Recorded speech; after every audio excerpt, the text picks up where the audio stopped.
شروع اللہ کے نام سے جو سب پر مہربان ہے، بہت مہربان ہے۔ بڑی شان ہے اس ذات کی جس نے اپنے بندے پر حق و باطل کا فیصلہ کر دینے والی یہ کتاب نازل کی تاکہ وہ دنیا جہان کے لوگوں کو خبردار کر دے۔ وہ ذات جو آسمانوں اور زمین کی بادشاہت کی تنہا مالک ہے، اور جس نے نہ تو کوئی بیٹا بنایا ہے اور نہ اس کی بادشاہت میں کوئی شریک ہے، اور جس نے ہر چیز کو پیدا کر کے اس کو ایک ناپتلا انداز عطا کیا ہے، اور لوگوں نے اسے چھوڑ کر ایسے خدا بنا رکھے ہیں جو کچھ پیدا نہیں کرتے بلکہ خود پیدا کیے جاتے ہیں، اور جن کا خود اپنے نقصان یا فائدے پر بھی کوئی بس نہیں چلتا، اور نہ کسی کا مرنا یا جینا ان کے اختیار میں ہے، نہ کسی کو دوبارہ زندہ کرنا۔ اور جن لوگوں نے کفر اپنا لیا ہے وہ کہتے ہیں کہ یہ قرآن تو کچھ بھی نہیں، بس ایک من گھڑت چیز ہے جو اس شخص نے گھڑ لی ہے، اور اس کام میں کچھ اور لوگ بھی اس کے مددگار بنے ہیں۔ اس طرح یہ بات کہہ کر یہ لوگ بڑے ظلم اور کھلے جھوٹ پر اتر آئے ہیں، اور کہتے ہیں کہ یہ تو پچھلے لوگوں کی لکھی ہوئی کہانیاں ہیں جو اس شخص نے لکھوا لی ہیں، اور صبح و شام وہی اس کے سامنے پڑھ کر سنائی جاتی ہیں۔ کہہ دو کہ یہ کلام تو اس اللہ نے نازل کیا ہے جو ہر بھید کو پوری طرح جانتا ہے، آسمانوں میں بھی زمین میں بھی، بے شک وہ بہت بخشنے والا بڑا مہربان ہے۔ اور یہ کہتے ہیں کہ یہ کیسا رسول ہے جو کھانا بھی کھاتا ہے اور بازاروں میں بھی چلتا پھرتا ہے، اس کے پاس کوئی فرشتہ کیوں نہیں بھیجا گیا جو اس کے ساتھ رہ کر لوگوں کو ڈراتا، یا اس کے اوپر کوئی خزانہ ہی آ پڑتا، یا اس کے پاس کوئی باغ ہوتا جس میں سے یہ کھایا کرتا۔ اور یہ ظالم مسلمانوں سے کہتے ہیں کہ تم جس کے پیچھے چل رہے ہو وہ اور کچھ نہیں، بس ایک شخص ہے جس پر جادو ہو گیا ہے۔ اے پیغمبر، دیکھو ان لوگوں نے تمہارے بارے میں کیسی کیسی باتیں بنائی ہیں، چنانچہ ایسے بھٹکے ہیں کہ راستے پر آنا ان کے بس سے باہر ہے۔ بڑی شان ہے اس اللہ کی جو اگر چاہے تو تمہیں ان سب سے کہیں بہتر چیز ایک باغ کے بجائے بہت سے باغات دے دے جن کے نیچے نہریں بہتی ہوں، اور تمہیں بہت سے محلات کا مالک بنا دے۔ اصل حقیقت یہ ہے کہ ان لوگوں نے قیامت کی گھڑی کو جھٹلایا ہوا ہے، اور جو کوئی قیامت کی گھڑی کو جھٹلائے اس کے لیے ہم نے بھڑکتی ہوئی آگ تیار کر رکھی ہے۔ جب وہ ان کو دور سے دیکھے گی تو یہ لوگ اس کے بپھرنے اور پھنکارنے کی آوازیں سنیں گے، اور جب ان کو اچھی طرح باندھ کر اس کی ایک تنگ جگہ میں پھینکا جائے گا تو وہاں یہ موت کو آواز دے کر پکاریں گے۔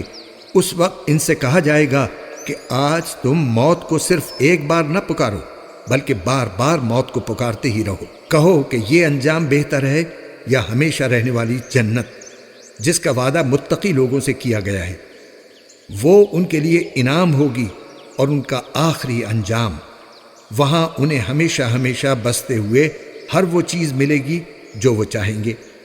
یہ وہ ذمہ دارانہ وعدہ ہے جو تمہارے رب نے اپنے اوپر لازم کر لیا ہے۔ اور وہ دن انہیں یاد دلاؤ جب اللہ ان کافروں کو بھی حشر میں جمع کرے گا، اور ان معبودوں کو بھی جن کی یہ اللہ کو چھوڑ کر عبادت کرتے تھے، اور ان کے معبودوں سے کہے گا کہ کیا تم نے میرے ان بندوں کو بہکایا تھا یا یہ راستے سے خود بھٹکے تھے؟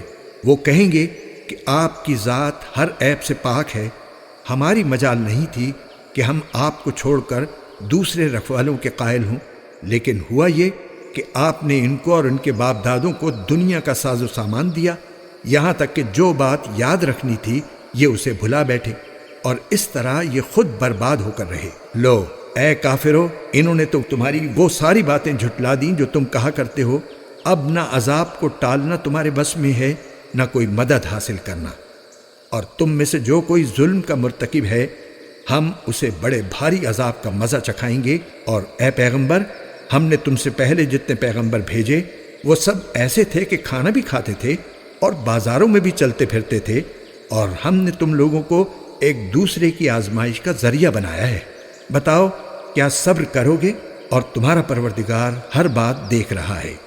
جن لوگوں کو یہ توقع ہی نہیں ہے کہ وہ کسی وقت ہم سے آ ملیں گے، وہ یوں کہتے ہیں کہ ہم پر فرشتے کیوں نہیں اتارے جاتے، یا پھر ایسا کیوں نہیں ہوتا کہ ہم خود اپنے پروردگار کو دیکھ لیں۔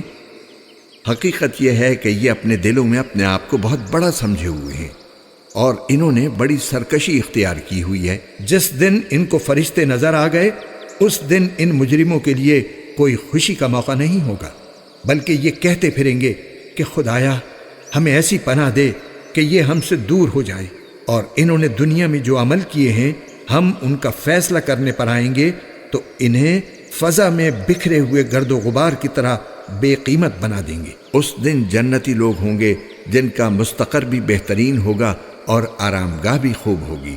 اور جس دن آسمان پھٹ کر ایک بادل کو راہ دے گا اور فرشتے اس طرح اتارے جائیں گے کہ ان کا تار بند جائے گا، اس دن صحیح معنی میں بادشاہی خدائے رحمان کی ہوگی، اور وہ دن کافروں پر بہت سخت ہوگا۔ اور جس دن ظالم انسان حسرت سے اپنے ہاتھوں کو کاٹ کھائے گا اور کہے گا کاش میں نے پیغمبر کی ہمراہی اختیار کر لی ہوتی، ہائے میری بربادی، کاش میں نے فلاں شخص کو دوست نہ بنایا ہوتا، میرے پاس نصیحت آ چکی تھی مگر اس دوست نے مجھے اس سے بھٹکا دیا۔ اور شیطان تو ہے ہی ایسا کہ وقت پڑنے پر انسان کو بے کس چھوڑ جاتا ہے۔ اور رسول صلی اللہ علیہ وسلم کہیں گے کہ یا رب میری قوم اس قرآن کو بالکل چھوڑ بیٹھی تھی، اور ہم نے اسی طرح مجرم لوگوں کو ہر نبی کا دشمن بنایا ہے، اور تمہارا پروردگار ہدایت دینے اور مدد کرنے کے لیے کافی ہے۔ اور یہ کافر لوگ کہتے ہیں کہ ان پر سارا قرآن ایک ہی دفعہ میں کیوں نازل نہیں کر دیا گیا؟ اے پیغمبر، ہم نے ایسا اس لیے کیا ہے تاکہ اس کے ذریعے تمہارا دل مضبوط رکھیں، اور ہم نے اسے ٹھہر ٹھہر کر پڑھوایا ہے، اور جب کبھی یہ لوگ تمہارے پاس کوئی انوکھی بات لے کر آتے ہیں ہم تمہیں اس کا ٹھیک ٹھیک جواب اور زیادہ وضاحت کے ساتھ عطا کر دیتی ہیں۔ جن لوگوں کو گھیر کر منہ کے بل دوزخ کی طرف لے جایا جائے گا وہ بدترین مقام پر ہیں، اور ان کا راستہ بدترین گمراہی کا راستہ ہے۔ بے شک ہم نے موسیٰ کو کتاب دی تھی اور ان کے ساتھ ان کے بھائی ہارون کو مددگار کے طور پر مقرر کیا تھا۔ چنانچہ ہم نے کہا تھا کہ تم دونوں ان لوگوں کے پاس جاؤ جنہوں نے ہماری نشانیوں کو جھٹلایا ہے۔ آخر نتیجہ یہ ہوا کہ ہم نے ان کو تباہ کر کے نیست و نابود کر دیا، اور نوح کی قوم نے جب پیغمبروں کو جھٹلایا تو ہم نے انہیں غرق کر دیا اور ان کو لوگوں کے لیے عبرت کا سامان بنا دیا۔ اور ہم نے ان ظالموں کے لیے ایک دردناک عذاب تیار کر رکھا ہے۔ اسی طرح ہم نے عاد و سمود اور اصحاب الرس کو اور ان کے درمیان بہت سی نسلوں کو تباہ کیا۔ ان میں سے ہر ایک کو سمجھانے کے لیے ہم نے مثالیں دی، اور جب وہ نہ مانے تو ہر ایک کو ہم نے پیس کر رکھ دیا۔ اور یہ کفار مکہ اس بستی سے ہو کر گزرتے رہے ہیں جس پر بری طرح پتھروں کی بارش برسائی گئی تھی۔ بھلا کیا یہ اس بستی کو دیکھتے نہیں رہے؟ پھر بھی انہیں عبرت نہیں ہوئی، بلکہ ان کے دل میں دوسری زندگی کا اندیشہ تک پیدا نہیں ہوا۔ اور اے پیغمبر، جب یہ لوگ تمہیں دیکھتے ہیں تو ان کا کوئی کام اس کے سوا نہیں ہوتا کہ یہ تمہارا مذاق بناتے ہیں کہ کیا یہی وہ صاحب ہیں جنہیں اللہ نے پیغمبر بنا کر بھیجا ہے؟ اگر ہم اپنے خداؤں کی عقیدت پر مضبوطی سے جمے نہ رہتے تو ان صاحب نے تو ہمیں ان سے بھٹکانے میں کوئی کسر نہیں چھوڑی تھی۔ جو لوگ یہ باتیں کہہ رہے ہیں، جب انہیں عذاب آنکھوں سے نظر آ جائے گا تب انہیں پتہ چلے گا کہ کون راستے سے بالکل بھٹکا ہوا تھا۔ بھلا بتاؤ، جس شخص نے اپنا خدا اپنی نفسانی خواہش کو بنا لیا ہو تو اے پیغمبر، کیا تم اس کی ذمہ داری لے سکتے ہو؟ یا تمہارا خیال یہ ہے کہ ان میں سے اکثر لوگ سنتے یا سمجھتے ہیں؟ نہیں، ان کی مثال تو بس 4 پاؤں کے جانوروں کی سی ہے، بلکہ یہ ان سے زیادہ راہ سے بھٹکے ہوئے ہیں۔ کیا تم نے اپنے پروردگار کی قدرت کو نہیں دیکھا کہ وہ کس طرح سائے کو پھیلاتا ہے؟ اور اگر وہ چاہتا تو اسے ایک جگہ ٹھہرا دیتا۔ پھر ہم نے سورج کو اس کے لیے رہنما بنا دیا ہے، پھر ہم اسے تھوڑا تھوڑا کر کے اپنی طرف سمیٹ لیتی ہیں۔ اور وہی ہے جس نے تمہارے لیے رات کو لباس بنایا اور نیند کو سراپا سکون اور دن کو دوبارہ اٹھ کھڑا ہونے کا ذریعہ بنا دیا۔ اور وہی ہے جس نے اپنی رحمت یعنی بارش سے پہلے ہوائیں بھیجیں جو بارش کی خوشخبری لے کر آتی ہیں، اور ہم نے آسمان سے پاکیزہ پانی اتارا ہے تاکہ ہم اس کے ذریعے مردہ زمین کو زندگی بخشیں اور اپنی مخلوق میں سے بہت سے مویشیوں اور انسانوں کو اس سے سیراب کریں۔ اور ہم نے لوگوں کے فائدے کے لیے اس پانی کی الٹ پھیر کر رکھی ہے تاکہ وہ سبق حاصل کریں، لیکن اکثر لوگ ناشکری کے سوا ہر بات سے انکاری ہیں۔ اور اگر ہم چاہتے تو ہر بستی میں ایک الگ آگاہ کرنے والا پیغمبر بھیج دیتے۔ لہٰذا اے پیغمبر، تم ان کافروں کا کہنا نہ مانو اور اس قرآن کے ذریعے ان کے خلاف پوری قوت سے جد و جہد کرو۔ اور وہی ہے جس نے دو دریاؤں کو اس طرح ملا کر چلایا ہے کہ ایک میٹھا ہے جس سے تسکین ملتی ہے اور ایک نمکین ہے سخت کڑوا، اور ان دونوں کے درمیان ایک آڑ اور ایسی رکاوٹ حائل کر دی ہے جس کو دونوں میں سے کوئی عبور نہیں کر سکتا۔ اور وہی ہے جس نے پانی سے انسان کو پیدا کیا، پھر اس کو نسبی اور سسرالی رشتے عطا کیے، اور تمہارا پروردگار بڑی قدرت والا ہے۔ اور یہ لوگ ہیں کہ اللہ کو چھوڑ کر ایسی چیزوں کی عبادت کر رہے ہیں جو نہ ان کو کوئی فائدہ پہنچاتی ہیں نہ نقصان۔ اور کافر انسان نے اپنے پروردگار ہی کی مخالفت پر کمر باندھ رکھی ہے۔ اور اے پیغمبر، ہم نے تمہیں کسی اور کام کے لیے نہیں بلکہ اس لیے بھیجا ہے کہ تم لوگوں کو خوشخبری دو اور خبردار کرو۔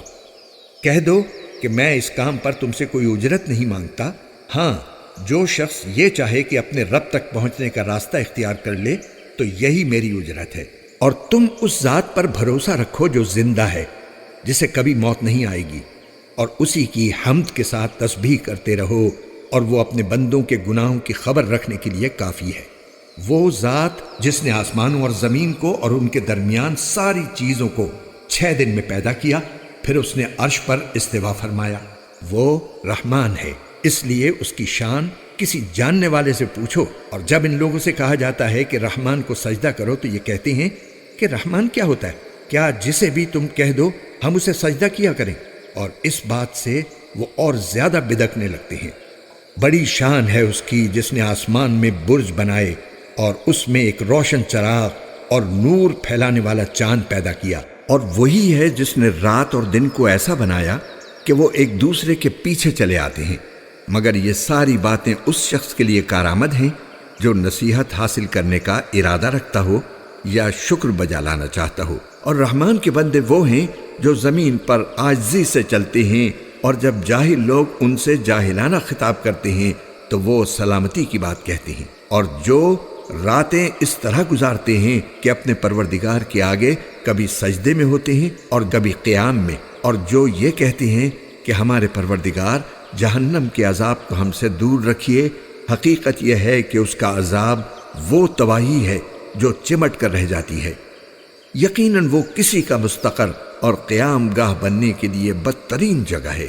اور جو خرچ کرتے ہیں تو نہ فضول خرچی کرتے ہیں نہ تنگی کرتے ہیں، بلکہ ان کا طریقہ اس افراط و تفریط کے درمیان اعتدال کا طریقہ ہے۔ اور جو اللہ کے ساتھ کسی بھی دوسرے معبود کی عبادت نہیں کرتے، اور جس جان کو اللہ نے حرمت بخشی ہے اسے ناحق قتل نہیں کرتے، اور نہ وہ زنا کرتے ہیں، اور جو شخص بھی یہ کام کرے گا اسے اپنے گناہ کے وبال کا سامنا کرنا پڑے گا۔ قیامت کے دن اس کا عذاب بڑھا بڑھا کر دگنا کر دیا جائے گا، اور وہ ذلیل ہو کر اس عذاب میں ہمیشہ ہمیشہ رہے گا۔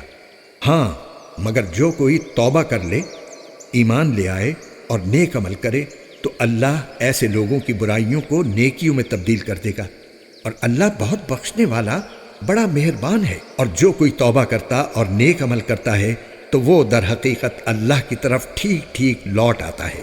اور رحمان کے بندے وہ ہیں جو ناحق کاموں میں شامل نہیں ہوتے، اور جب کسی لغو چیز کے پاس سے گزرتے ہیں تو وقار کے ساتھ گزر جاتے ہیں، اور جب انہیں اپنے رب کی آیات کے ذریعے نصیحت کی جاتی ہے تو وہ ان پر بہرے اور اندھے بن کر نہیں گرتے۔ اور جو دعا کرتے ہوئے کہتے ہیں کہ ہمارے پروردگار ہمیں اپنی بیوی بچوں سے آنکھوں کی ٹھنڈک عطا فرما اور ہمیں پرہیزگاروں کا سربراہ بنا دے، یہ لوگ ہیں جنہیں ان کے صبر کے بدلے جنت کے بالا خانے عطا ہوں گے، اور وہاں دعاؤں اور سلام سے ان کا استقبال کیا جائے گا۔